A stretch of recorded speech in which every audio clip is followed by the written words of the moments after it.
नमस्कार, एन भारत के साथ मैं हूं टीएन मनीष। एक दोहे से आज के इस शुभ अवसर को मैं शुरू करना चाहूँगा। गुरु कुम्हार शिष्य कुंभ है, गड़ी गड़ी काढ़े खोट, भीतर हाथ सवार दे, बाहर मारे चोट।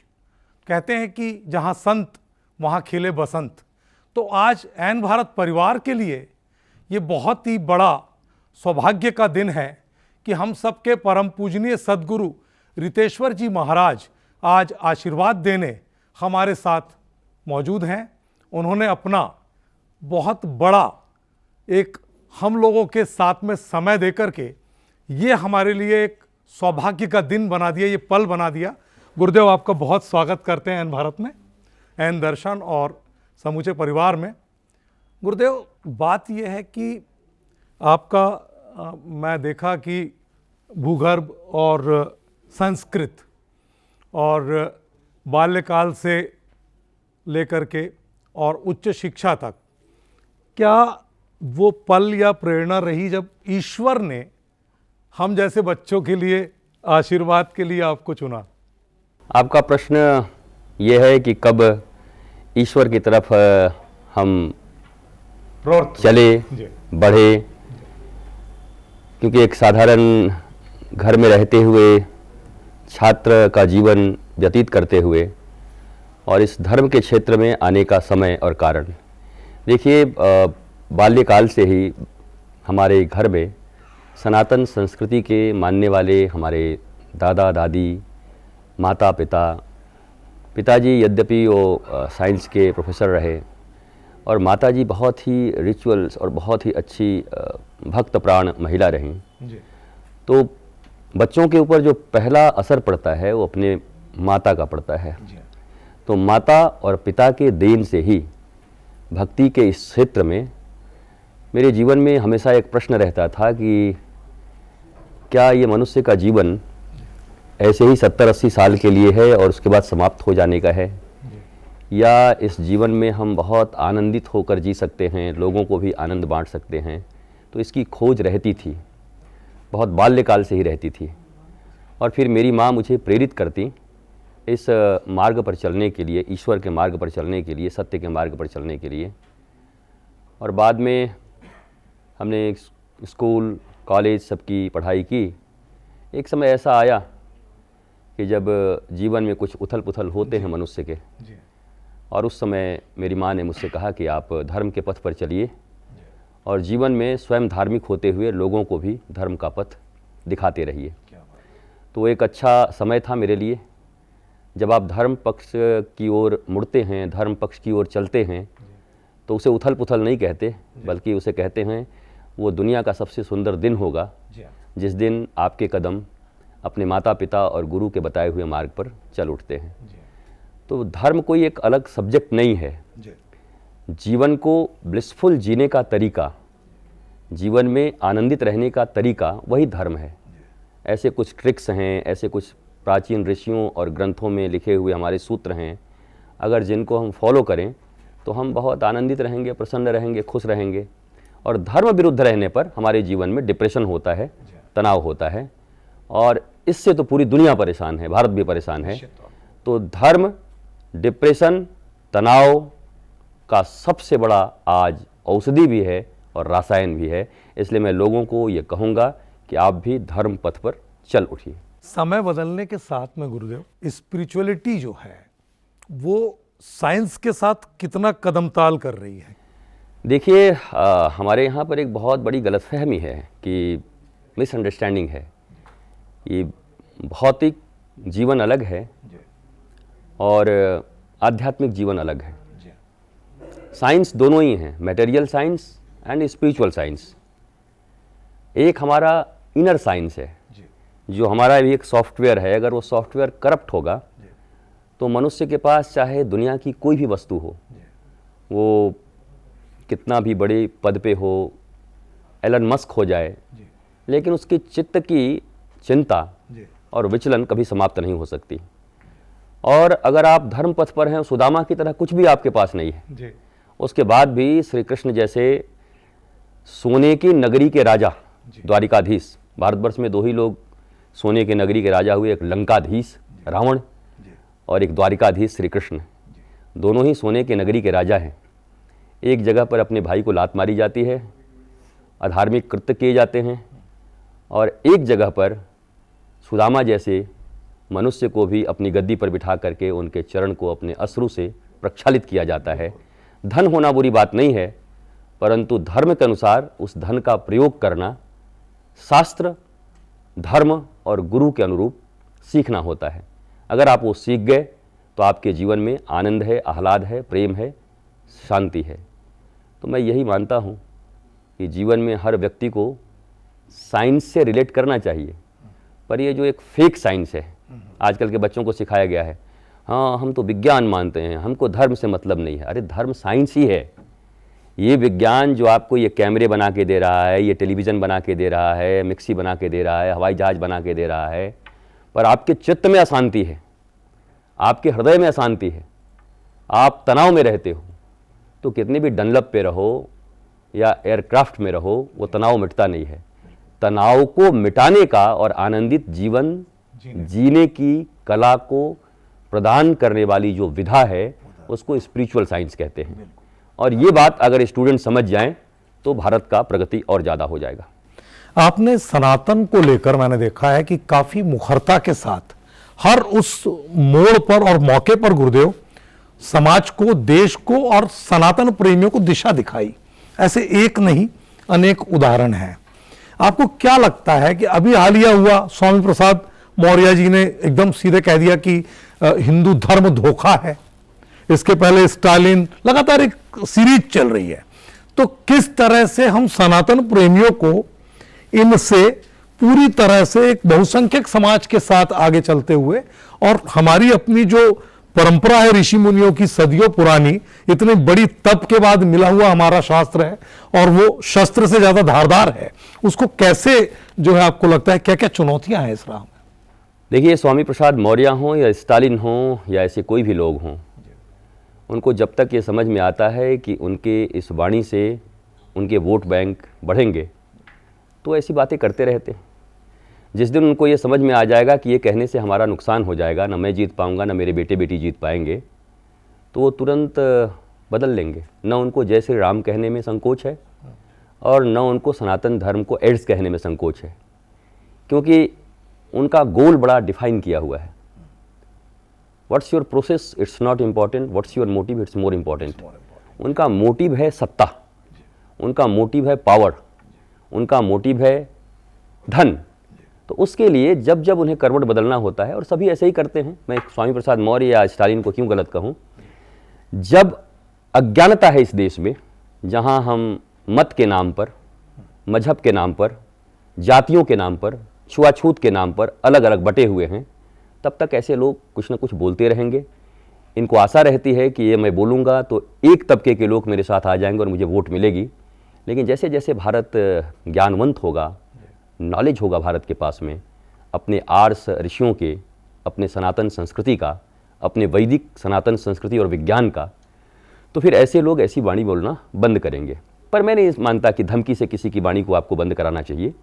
वो अभिव्यक्ति की स्वतंत्रता है, बोलने दीजिए, पर आप प्रयत्न करते रहिए कि लोग ज्ञानवान हों।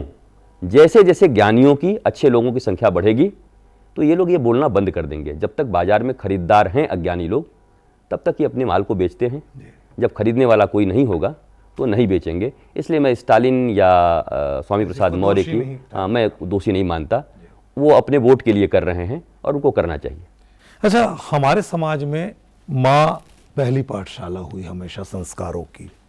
आज हम देख रहे हैं कि हम एक तरफ तो बहुत तेज गति से एक ऐसी संस्कृति की तरफ जा रहे हैं जहां पर बहुत आपाधापी है और 2020 क्रिकेट है, और उस बीच में गुरुदेव जो अध्यात्म है, जो हमारा मूल है, उस पर मैं देखता हूं कि व्हाट्सएप यूनिवर्सिटी और सोशल मीडिया का ज्ञान लेकर आज का किशोर वय का जो युवा है और जो बालक है, वो इस तरह से अपनी जिज्ञासा की आड़ में प्रतिप्रश्न करते हैं कि कई बार ऐसा लगता है कि इनको सनातन को लेकर इतने सवाल इनके मन में कैसे आते हैं, क्यों आते हैं, आखिर कहाँ कमी है?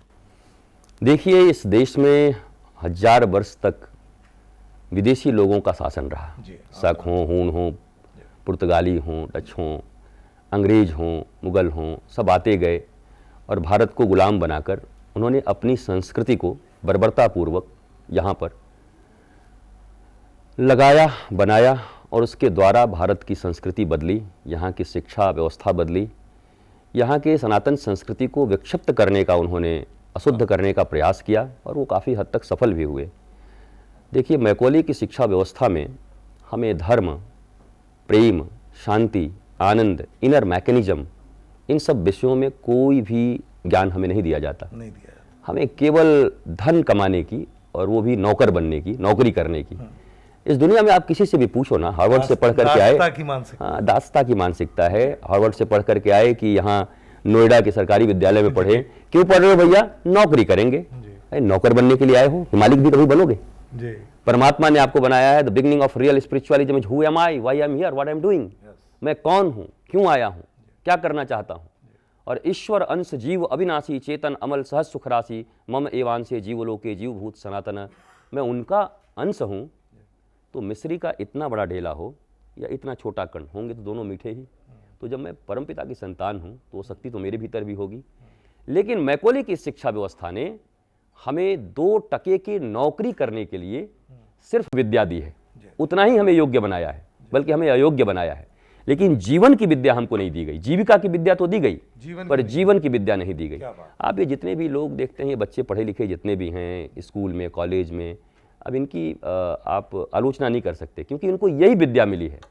पर हाँ, मैं तो बहुत सारे ग्रुप्स में जाता हूँ, मैं IITians के पास बैठता हूँ, पुणे में बैठता हूँ, एवरीवेयर मैं जाता हूँ, बच्चों से मिलता हूँ, बात करता हूँ। पर मुझे आज तक कोई भी ऐसा एक जगह नहीं मिला जहाँ आधे से 1 घंटे के बाद वो सारे बच्चे, चाहे वो साइंटिस्ट हों, चाहे वो कितने भी बहुत बड़े पढ़े लिखे हों, वेल एजुकेटेड हों, वो सब आकर मिलते हैं और कहते हैं मैं जब देखा तो समझा कहाँ से एक बाबा आ गया, पता नहीं क्या समझाएगा। पर अब मुझे बहुत आनंद आ रहा है कि आपने तो हमारे जीवन की बात की, आपने तो हमारे डिप्रेशन और तनाव दूर करने की बात की, और रियली ऐसे ही दूर हो सकता है। तो देखिए, नॉलेज, कौवा और कोयल के बच्चे एक ही जैसे होते हैं, दोनों काले काले, जब तक बोलते नहीं तब तक पता नहीं चलता। तो भारत भी एक ऐसा जगह है कि यहाँ सभी लगते एक ही जैसे हैं, परंतु जब आप बोलेंगे, लोगों से मिलेंगे, इंटरेक्ट करेंगे, तब आपके भीतर की परंपरा, आपका ज्ञान, आपका नॉलेज बोलेगा, और उस नॉलेज के कारण बहुत सारे लोगों का मंगल होगा भारत में। अभी हमारे यहाँ रूप की पूजा हो रही है, जिस दिन ज्ञान की पूजा और नॉलेज की पूजा होनी शुरू हो गई, उस दिन भारत का तकदीर बदल जाएगा। गुरुदेव, आनंदम धाम एक प्रकल्प, एक बड़ा अभियान, साथ में लाडली प्रसादम और बहुत सारी ऐसे प्रकल्प हैं जो देश के कई हिस्सों में चल रहे हैं। किस तरह से आपको लगता है कि गुरुकुलम जो है वो, जिस तरह से हमारी परंपरा जो है एक साइकिल है, हम जहाँ से चलते हैं वहाँ वापस पहुँचते हैं, तो ये जो रिसाइकल है, ये आज की स्थिति में गुरुकुलम कहाँ तक प्रासंगिक है और इसकी कितनी आवश्यकता है?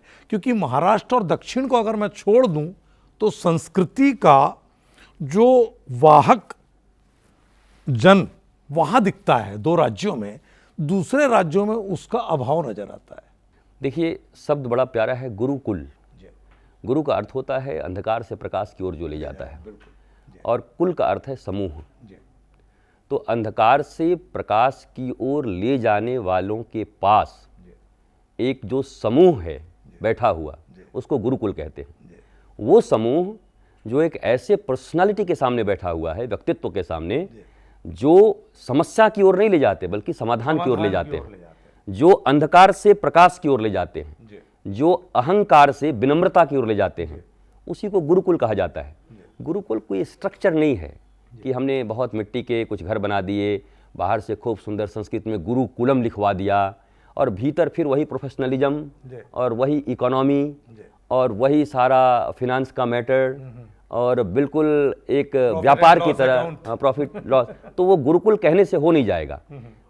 आंख का अंधा नाम नयन सुख, जी बिल्कुल है। तो ये ऐसा हो जाता है। गुरुकुल का अर्थ है एक ऐसी दिव्य पर्सनालिटी जिन्होंने अपने जीवन में तपस्या करके नॉलेज को आहरित किया हो अपने गुरु से, और जो नॉलेजफुल उस महापुरुष के सामने आकर के एक बड़ा सा समूह जीवन जीने की कला सीख जाता है और अपने जीवन का ध्येय जान जाता है और अपने जीवन को ऐसा नहीं समझता कि जैसे ज़िंदगी है ना कि कैसे कैसे गाने भी आपने सुने होंगे कि हर फिक्र में धुएं कूड़ाता चला गया, या बस ये ज़िंदगी है, बस निभा रहा हूँ, कैसी है ये पहेली, हाय, ये सब जो चलता है, और वो ज़िंदगी उनके लिए शायद बोझ है उन लोगों के लिए, निराशा और नकारात्मकता। हाँ, ये दुनिया ये महफिल मेरे काम की नहीं। पर आप देखेंगे जो नॉलेजफुल होगा, जो आत्मज्ञानी होगा, जो सेल्फ रियलाइज पर्सन होगा, जिसके पास उधार के ज्ञान, अब नाम मैं फिर क्या लूँ, आलिया भट्ट की तरह नहीं होगा कि जो कहती हैं भारत का प्रधानमंत्री कौन है तो बोलती हैं पृथ्वीराज चौहान। पृथ्वीराज चौहान को भारत का प्रधानमंत्री बताती हैं वो।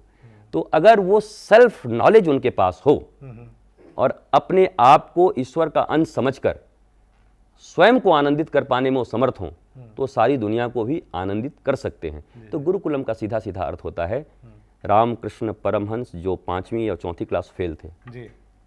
और उनके शिष्य विवेकानंद जो इतने बड़े एडवोकेट के बेटे और स्वयं ग्रेजुएट, तो अगर एकेडमिक क्वालिफिकेशन के अनुसार अगर आप देखें तो गुरु 5वां क्लास फेल और चेला ग्रेजुएट। परंतु वही शिष्य जब शिकागो में जाते हैं और जाकर के भारतीय धर्म की ध्वजा को लहराते हैं तो उनकी आंखों में अश्रु होता है। कोई पूछता है क्यों रो रहे हो, कहा कि ये मेरे गुरु की कृपा है। बोला आपके गुरु तो 5वीं क्लास फेल हैं। बोला तुम नादान हो, जिन्हें तुम मनुष्य समझते हो, मनुष्य नहीं, साक्षात मेरे लिए भगवान के जैसे हैं, ईश्वर हैं अपने ज्ञान से, अपने आत्मज्ञान के कारण। ये वो देश है जहाँ मदालसा ने अपने 5 साल के बेटों अलर्क को आत्मज्ञानी बना दिया। ये वो देश है जहाँ पर ध्रुव जैसे लोग, बच्चे 5 वर्ष की आयु में भगवान को दर्शन देने के लिए मजबूर कर देते हैं। ये वो जगह है जो एक आसुरी के पेट से, राक्षसी के पेट से प्रहलाद जैसा भगवत भक्त बेटा पैदा होता है।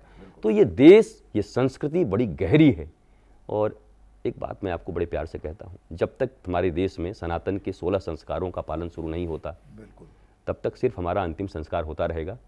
हम रोते रहेंगे, जन्म लेते रहेंगे और विदा होते रहेंगे। 16 संस्कार सनातन में हैं और सब वैज्ञानिक तरीके के हैं, साइंटिफिक हैं। अगर इनका पालन शुरू हो जाए तो हमारे गुरुदेव के पास कोई गया था, उसने पूछा कि आपने किसकी फैक्ट्री लगा रखी है? लोग बड़ी बड़ी फैक्ट्री बोला, मैन मेकिंग फैक्ट्री।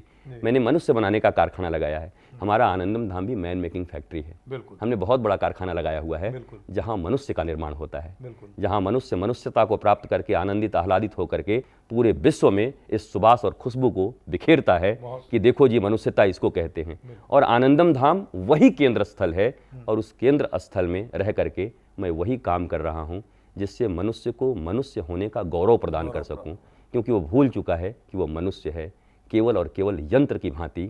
बाप बड़ा ना भैया, सबसे बड़ा रुपया, केवल एम्प्लॉयमेंट। आपने एक बहुत महान ग्रंथ, मैं कहूँगा वो देवीय कृपा से आपके माध्यम से समाज के बीच है, मन का ब्यूटी पार्लर।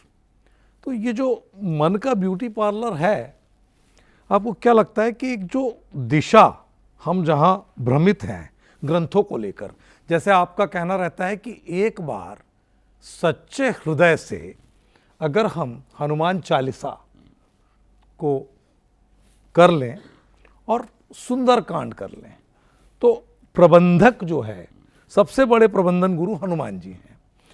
क्या लगता है कि ये जो मन का ब्यूटी पार्लर है, ये किस तरह आपको लगता है कि एक दिशा दे रहा है? मुझे लगता है कि गूंगे ने गुड़ खाई और मुस्कुराई। एक बार अगर इस ग्रंथ को कोई पढ़ ले, मन का ब्यूटी पार्लर सुंदरकांड, तो मुझे नहीं लगता कि जीवन में जैसे कहा जाता कि महाभारत ग्रंथ जिसने पढ़ लिया वो कभी पराजित नहीं हो सकता। और मैं अहंकारी नहीं हूँ, मैं आपको इतना ज़रूर कहता हूँ, इस छोटे से ग्रंथ को जिसने पढ़ लिया, मन का ब्यूटी पार्लर, वो जीवन में कभी डिप्रेस नहीं हो सकता, कभी भी उसकी ज़िंदगी में तनाव नहीं हो सकता। वो कांटों के बीच से भी, जैसे गुलाब खिले होते हैं, 100 कांटों के बीच एक गुलाब खिला हुआ होता है, पर उसको कहते कांटों का पौधा नहीं, गुलाब का पौधा बोलते हैं। कांटा 100 है, गुलाब 1 है, फिर भी नाम है गुलाब का पौधा। वैसे ही जीवन में चाहे जितनी तकलीफ़ें हों, जितनी प्रतिकूलताएं हों, परंतु जो व्यक्ति अपने लिविंग आइडियल, लिविंग मास्टर सद्गुरु के सानिध्य में रहकर अगर उसने चलना सीख लिया जी और इस ग्रंथ का उसने आश्रय ले लिया, तो मैं जरूर कह सकता हूँ ऐसे एक नहीं हजारों उदाहरण आपको इस भारत देश और दुनिया में मिल जाएंगे। आप उनके इंटरव्यू लेना और पूछना कि आपकी ज़िंदगी कैसे बदली, तो कहेंगे मैं तो जानता भी नहीं था, किसी ने दे दिया मन का ब्यूटी पार्लर, तो मैं गाली देते हुए पढ़ रहा था और जीवन बदल गया कि ऐसे ऐसे संत होते हैं, ब्यूटी पार्लर लिखते हैं, जी। इनको ब्यूटी पार्लर लिखना चाहिए, और फिर उनकी ज़िंदगी बदल गई। जी। तो वो हनुमान जी के पूरे प्रबंधन का जी। और धर्म का कीमिया क्या हो सकता है, वो सूत्र है स्पिरिचुअलिज्म क्या हो सकता है, आध्यात्म क्या हो सकता है, वो सब कूट कूट के उसमें भरा हुआ है, और बड़े सहज शब्दों में, सरल शब्दों में, घरेलू शब्दों में, जिसको एक साधारण बच्चा भी समझ सकता है। गुरुदेव, अभी आलिया भट्ट का जिक्र हुआ, मुझे अनायास कंगना रनौत याद आ गई। जिस तरह से सनातन को लेकर के उनका एक देख रहे हैं कि एक लगाव दिखता है, समझ में आता है। क्या आपको लगता है कि राजनीति में आए बिना सेवा हो पाएगी? ऐसा कुछ कहीं से चर्चाओं में भी आया है कि कंगना रनौत बहुत जल्दी जो है, संभवतः हो सकता है मथुरा या कहीं और से उत्तर प्रदेश में राजनीति में दिखें। देखिए, वो एक अच्छी अदाकारा हैं और मेरे हिसाब से सनातन संस्कृति की बातें करती हैं जी। और काफ़ी गहरी आस्था है भगवान में और स्पिरिचुअलिज्म में उनकी, जहाँ तक मैं समझता हूँ। और मुझे ऐसा लगता है कि धर्म आध्यात्म के मार्ग पर चल करके भी मानवता की सेवा हो सकती है, लेकिन चूंकि भारत लोकतांत्रिक देश है और यहाँ सब कुछ सत्ता में ही केंद्रित है। अगर आप सत्ता में हैं तो आप नियम बना सकते हैं। देखिए, भारत की इस सरकार ने 370 को हटा दिया। कभी हम सोच नहीं सकते थे कि 370 जैसी धारा को कोई हटाने के लिए कोई काम भी कर सकता है। मुस्लिम महिलाओं के बीच से 3 तलाक की पद्धति को हटा करके उन महिलाओं को समानता का अधिकार दे दिया। ऐसे बहुत सारे कानून और नियम अमेंड्स किए गए हैं। तो सत्ता में जाना कोई बुरी बात नहीं है।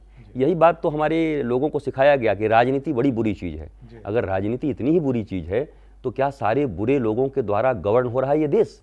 बुरे लोग सारे संसद में बैठे हुए हैं, हम चुन रहे हैं। हम चुन क्यों रहे हैं? अगर बुरी इतनी है तो फिर डिनाई कर दीजिए राजनीति को। तो राजनीति बुरी नहीं है, लोग अच्छे बुरे हो सकते हैं, लेकिन अगर लोग अच्छे हो करके राजनीति के माध्यम से ही सेवा करने जाएं तो आप योगी आदित्यनाथ जी को ही देख लीजिए। पहले लोग बोलते थे कि बाबा हैं, मठ मंदिर में बैठे रहते हैं, क्या करेंगे, क्या देश चलाएंगे, परंतु जब वो आए तो उन्होंने इतना सुंदर प्रशासन चलाया। निश्चित। और सुंदर प्रशासन, देखिए प्रदेश तो अमेरिका के बराबर का है करीब करीब, यहाँ की जनसंख्या भी, तो थोड़ा कठिनाई तो है, लेकिन जिनको बाबा मुख्यमंत्री कहा जाता था, उन बाबा ने बुलडोजर इस देश में, इस उत्तर प्रदेश में इतना तो जरूर अवेयरनेस पैदा कर दिया। और हर प्रदेश, जब मैं कहीं जाता हूँ तो पूछते हैं, अरे आप तो, आपके मुख्यमंत्री तो बहुत काम कर रहे हैं और बाबा हैं। उसके बाद गुरुदेव, मैं ये कहूँगा कि पहले उल्टा प्रदेश था, आज उत्तम प्रदेश है। हाँ, ये मानना पड़ेगा, मैं कहूँगा ये और होना चाहिए। देखिए, मैंने पत्रकार के नाते बहुत नजदीक से देखा है गुरुदेव आपके आशीर्वाद से। और अच्छी चीजों का प्रचार आपको करना चाहिए। कोई दलाल कहे, एजेंट कहे, उसमें कोई संकोच नहीं। एजेंट का काम होता है संवाहक, बिल्कुल, अच्छी चीजों को लोगों तक पहुंचा देना। हवा गुलाब के खुशबू को आपके नाकों तक पहुंचा देती है और आप उसका सुगंध लेते हैं। तो वैसे ही कोई अच्छी चीज है तो हम भी एजेंट बनकर आपकी नासिका तक, आपके जीवन तक, आपकी बुद्धि तक उसको पहुंचा दे। ऐसे एजेंट कहे जाने में गर्व होना चाहिए। जैसे सांप्रदायिकता शब्द एक है, सांप्रदायिकता शब्द को लेकर के 70 साल तक भारत ने खेला। हमारी जब योगी आदित्यनाथ जी से पहली बार जब वो सांसद थे मुलाकात हुई तो हम गोरखपुर में बैठे हुए थे, कहा हम लोग को सब सांप्रदायिक कह देते हैं। मैंने कहा आप भी जवाब दे दीजिए ना। संप्रदाय शब्द का अर्थ होता है सम्यक प्रकार से हमारे पूर्वजों के द्वारा प्रदान की गई विधा को संप्रदाय कहते हैं। क्या गर्व से कहो हम सांप्रदायिक हैं, बिल्कुल। लेकिन 70 साल तक भारतवासियों को डरा के रखा गया संप्रदाय के नाम पर। अब जब सब लोग जाने कि अच्छा इसका हिंदी अर्थ ये तो गौरव का विषय है, अब कोई जरा सांप्रदायिक कह के दिखाए। अब तो हम गौरव से कहते हैं, हाँ जी हम सांप्रदायिक हैं। हम सांप्रदायिक होने में गौरव है, क्योंकि हमारे पूर्वजों के द्वारा, ऋषियों के द्वारा दिए गए नियमों को हम मान के चल रहे हैं। इसी को तो संप्रदाय कहते हैं। पर भारत थोड़ा गड़बड़ हो गया है। यहाँ अधजल गगरी छलकत जाए, लोग पढ़े कम हैं शास्त्रों को, और ये एकेडमिक क्वालिफिकेशन पढ़ के, अर्थात ये मैकोले की शिक्षा पढ़ के, वो अपने आप को ज्ञानी भी समझने लगते हैं, समझते हैं मैं धार्मिक भी हो गया। जिज्ञासा की आड़ में बहुत कुछ, मैंने जैसे कहा ना कि बहुत सारे सवाल उठते हैं गुरुदेव। तो देखिए, इतिहासकारों ने ऐसा इतिहास लिखा है तोड़ मरोड़, और पाठ्यक्रम ऐसे बनाए गए हैं, इसमें बच्चों का कोई दोष नहीं है। सनातन विश्वविद्यालय जो हम बना रहे हैं 1000 एकड़ में, जी गुरुदेव, उसका निर्माण होते ही इस पूरे देश में न जाने कितने ऐसे विद्यालय खुल जाएंगे, संबद्ध विद्यालय, हमारे जहां सनातन से प्रेमियों केवल और महाविद्यालय। दर्शकों के लिए गुरुदेव थोड़ा इस पर प्रकाश डालिए। ये आपने बहुत ये मुझे, मैं माफ़ कीजिएगा, मैं दिमाग से स्लिप कर गया, लेकिन आप इस पर थोड़ा विस्तार से बताइए गुरुदेव कि ये जो 1000 एकड़ में ये इतना बड़ा प्रकल्प है, ये किस तरह से और कब तक, इसका क्या क्या लक्ष्य है गुरुदेव? सनातन विद्यालय का अर्थ ये है, सनातन विद्यालय का मतलब ही होता है जहां हम अपनी संस्कृति को जानेंगे, जहां हम अपने संस्कृति को जानकर अपने जीवन में जितनी भी तकलीफ़ें हैं उन तकलीफ़ों से हम मुक्त हो जाएंगे। और उन तकलीफ़ों से मुक्त होने के लिए हमें सनातन विश्वविद्यालय में पढ़ना पड़ेगा, लेकिन पढ़ेंगे तब तो जब विद्यालय होगा, विद्यालय है ही नहीं।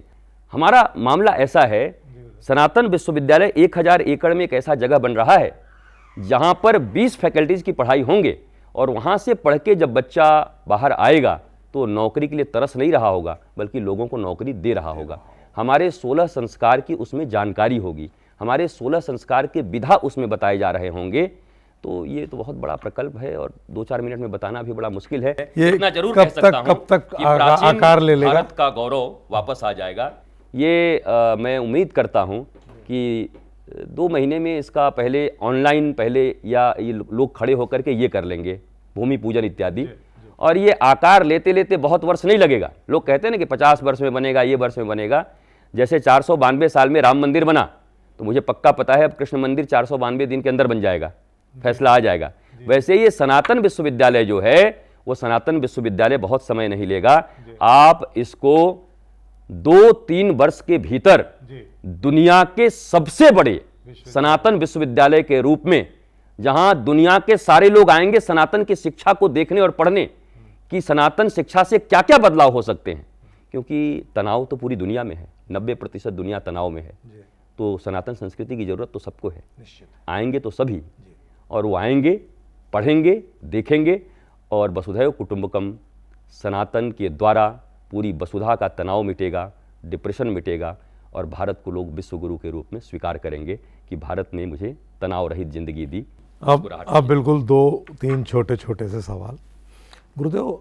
बात यह है कि सनातन को लेकर बहुत बातें हो रही है, रामलला का मंदिर भी आ रहा है, जैसे आपने कहा कि मथुरा में भी 492 दिन में ये पूरी जो स्थिति आ जाएगी, लेकिन राजनीति और धर्म दोनों को लेकर समाज के बीच में भी द्वंद्व है, और कहीं ना कहीं इसे लेकर अलग अलग परिभाषाएं गढ़ी जा रही है।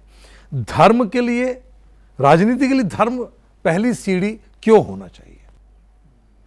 देखिए, धर्म का अर्थ होता है सत्य धारण करने की क्षमता। सत्य, प्रेम, न्याय, करुणा, संतोष, क्षमा, ये जिसके जीवन में होगा उसका जीवन आह्लाद और आनंद पूर्ण होगा। तो अब मैं पूछूं कि धर्मयुक्त राजनीति हो या अधर्मयुक्त हो, 2 ही चीज़ें हैं, बीच की तो कोई चीज़ है नहीं। तो अधर्म क्या होता है? बड़ा रावण, कंस, और ये जो आपके लादेन इत्यादि जो रहे हैं या जो भी रहे हैं, ये सब, ये तमाम आताताई आतंकवादी। तो आप सीधा एक प्रश्न लोगों से पूछा करेंगे, जो लोग कहते हैं राजनीति में धर्म नहीं होना चाहिए, तो पूछिएगा अधर्म होना चाहिए क्या? 2 ही चीजें हो सकती हैं, या तो धर्म, हाँ, या तो धर्म होगा या अधर्म होगा। राजनीति की पहली सीढ़ी धर्म नहीं, राजनीति शरीर है और धर्म उसका प्राण है। अगर प्राण न होगा तो शरीर कितना भी सजा हुआ हो, उस शरीर की कोई कीमत नहीं होगी।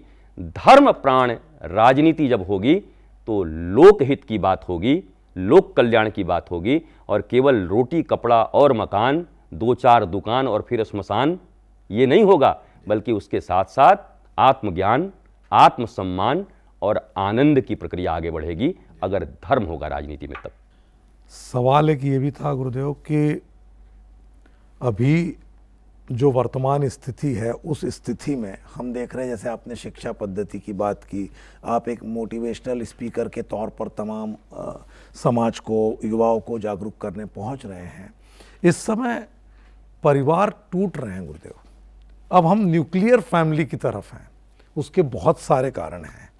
तो ऐसे में बच्चों में वो संस्कार जो दादा दादी, नाना नानी और बुजुर्गों से आते थे, कहीं ना कहीं मिसिंग है। किस तरह देखते हैं आप? रेमेडी दो हैं। एक तो वो माता पिता अपने बच्चों को रामायण महाभारत की कहानियाँ और कथाएं, जो दादी और नानी की कहानियाँ हुआ करती थी, वो सुनाना प्रारंभ कर दें। ये कोई कथाएं नहीं थी, ये उनके भीतर माता के दूध के साथ साथ माता के संस्कार प्रवेश कराने का एक तरीका था। माँ संस्कार प्रवेश कराती थी। अब दूध तो हमने डब्बे का बना दिया और संस्कार बना दिया आया का और कॉन्वेंट का, तो हमारे बच्चे कैसे होंगे? वो जैसे होने चाहिए वैसे हो रहे हैं।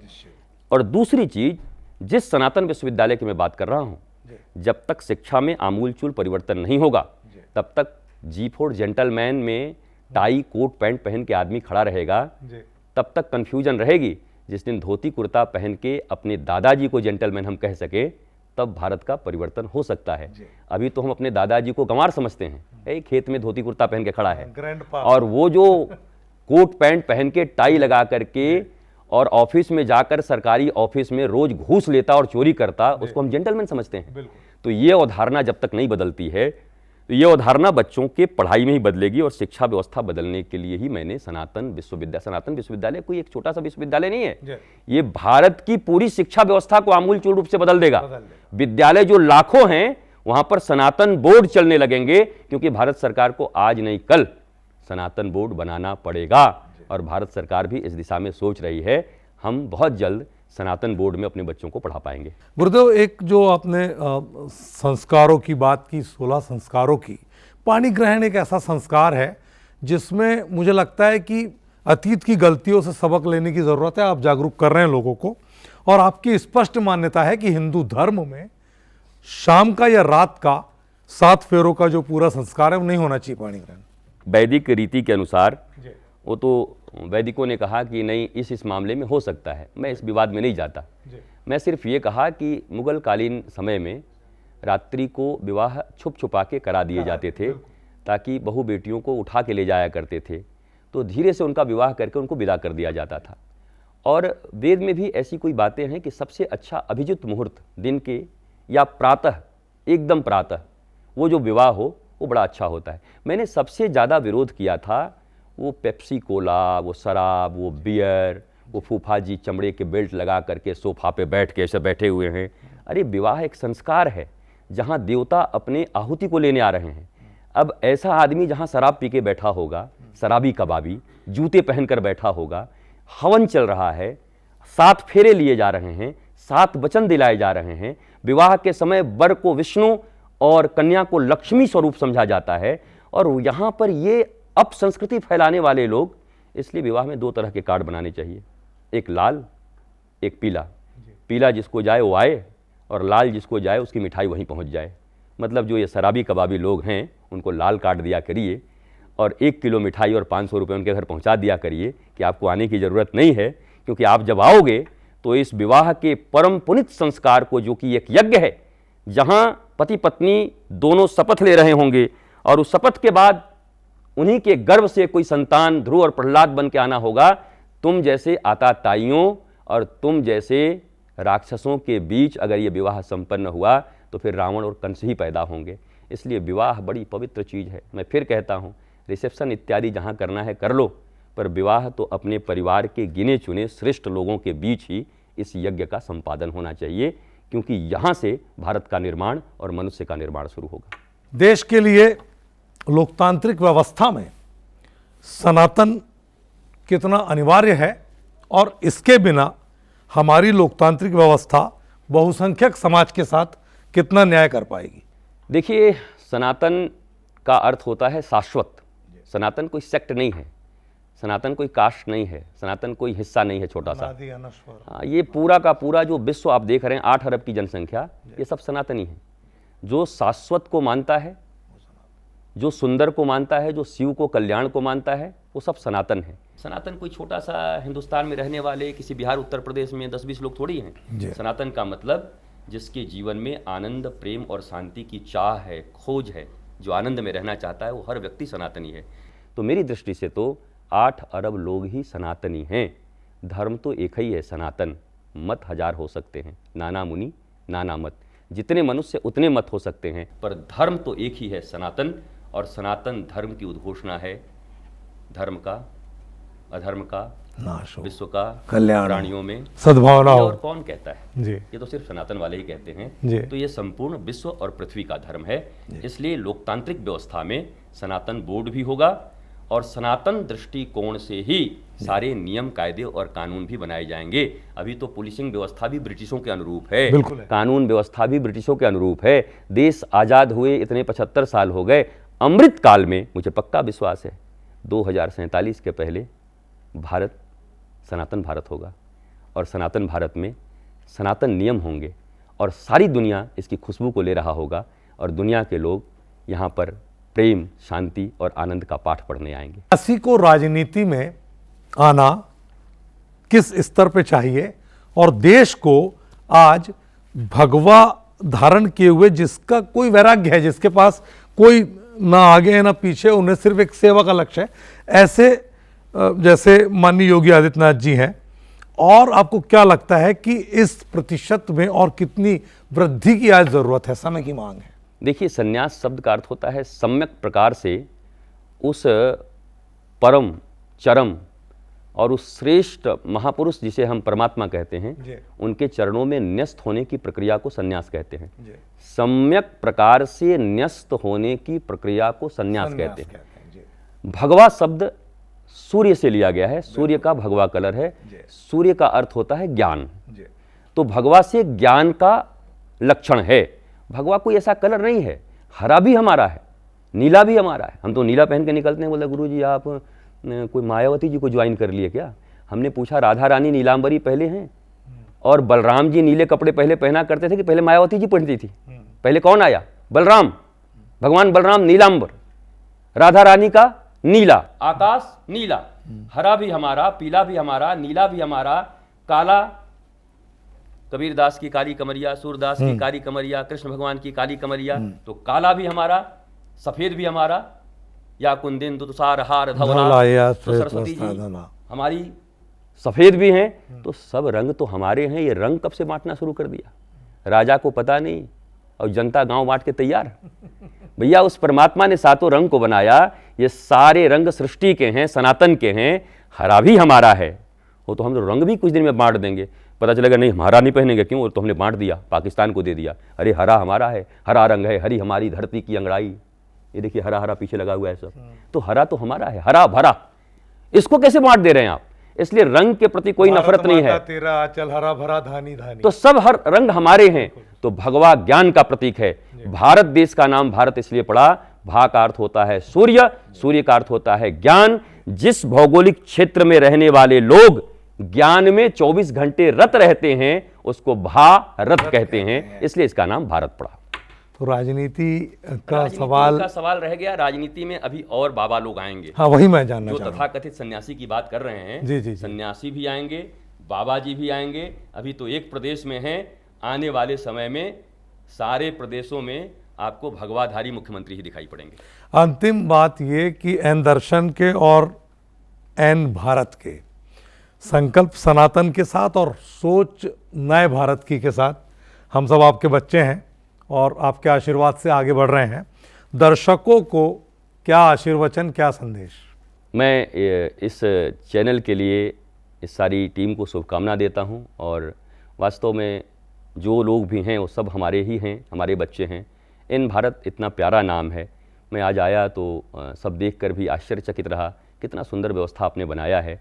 और जल्दी ही भारत के जन जन में ये इन भारत अपनी खुशबू को बिखेरेगा, सत्य सनातन को पहुंचाएगा, संस्कृति को पहुंचाएगा और लोगों की समस्याओं को समाधान करने में इन भारत अव्वल नंबर पे होगा, ऐसा मेरा विश्वास है। और मैं ये भगवान से प्रार्थना भी करता हूँ, राधा रानी से, कि इन दर्शन और इन भारत दोनों ही भारतवर्ष में लीडिंग हो जाएं, सबसे आगे रहें और लोगों के ऊपर अपना प्रवाह सुंदर और प्रभाव छोड़ते रहें।